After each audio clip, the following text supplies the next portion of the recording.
fight him. Facts. So You're right. that's my most talented prospect. Okay, now who do you think has the highest ceiling, Shakur, Devin, or Tank? I'm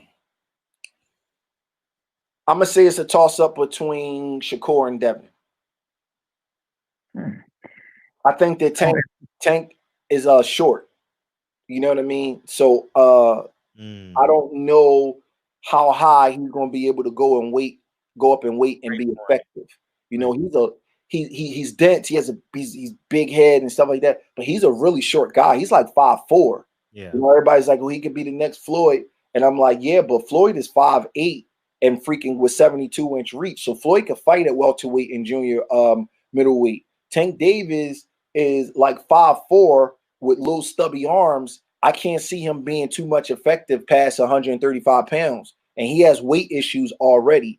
So I don't see him being able to rise in weight because there's a Mason-Dixon line with weight. People don't realize this, but after 47, all that weight jumping shit stops because the dudes is bigger, you can get hurt.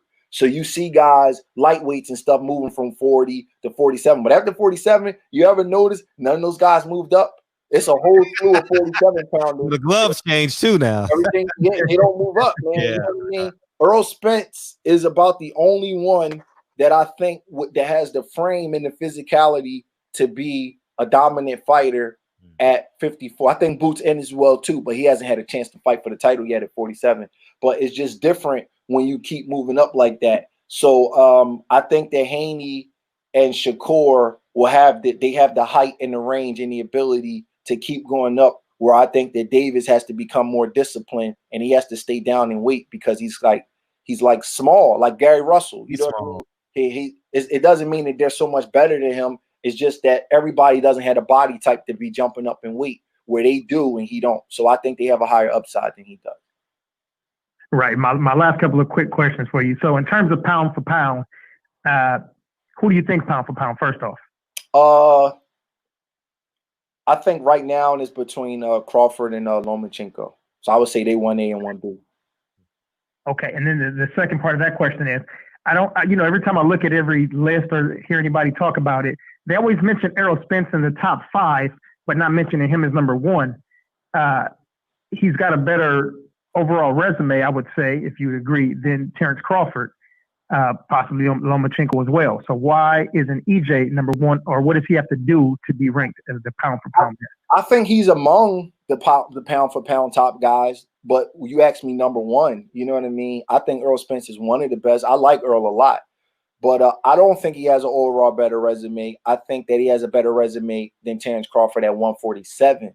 You know, Errol Spence is beating better people and more people at 47. But you got to remember, Terrence Crawford unified at 40. You know, he won the title at lightweight. He's a 3-division champion.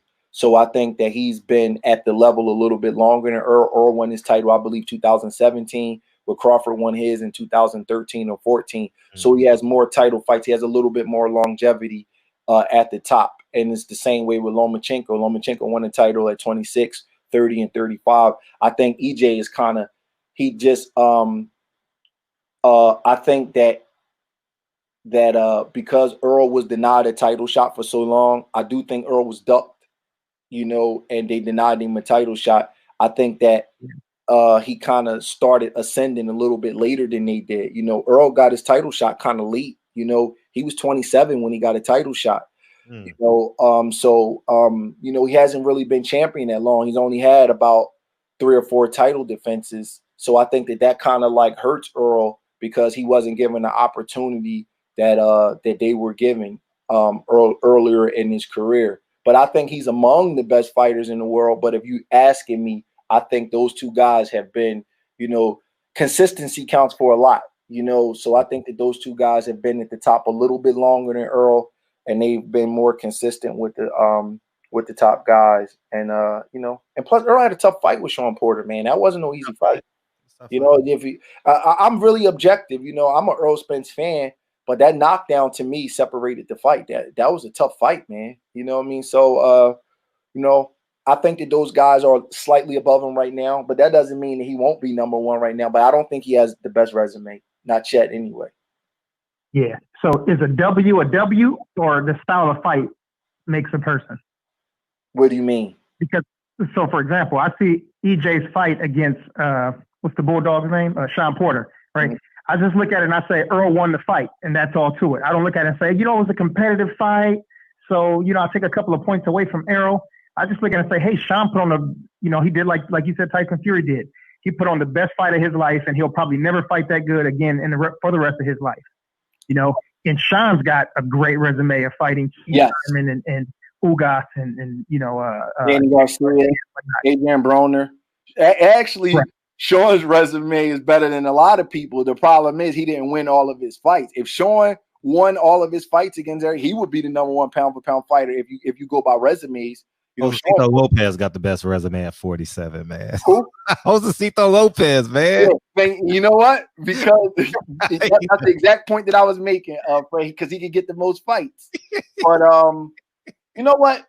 I give Earl total credit for that performance. You know what I mean? Like, I'm not taking away from it. I just think that was a very, very competitive fight. And at the top level, you picking straws. You know what I mean? You're talking about who's the best fighter on the planet. So it may seem like it's being critical, but when you're talking about who's the best fighter on the planet, you got to start looking at performances and not just wins, because you're talking about the best fighter on the planet. And Terrence Crawford does not have one close controversial win. He's either stopped you or he has a dominant decision. Now, he don't have the best resume because he hasn't had all of the, you know, he hasn't had the opportunities. But if you look at all of his fights, you never walk away saying, damn, Crawford almost lost that fight, or damn, the other guy could have won. If you're just being objective, it's just the truth. So I would say he's the #1 fight, but that don't mean he could beat Earl. Yeah. You know what I mean? Earl's bigger than he is, and they are going to be fighting at welterweight. It doesn't mean he could beat Earl, but right now I would say, you know, him or Lomachenko are the best. But Lomachenko might lose to that kid Lopez, man. That kid ain't nothing to play with, and he wants smoke. Lomachenko is getting old, and I think Lomachenko is actually slipping a little bit. I see a little bit slippage in him. He got to be careful with them young guns at 135. Yeah, my buddy, my brother Jay Dixon in the chat, he said AB is a 4-division champ. It's funny how that carries different weight for different fighters. So what you want me to say? No. Someone asked, what's your thoughts on AB too? I think he's a good fighter, but I mean, you know,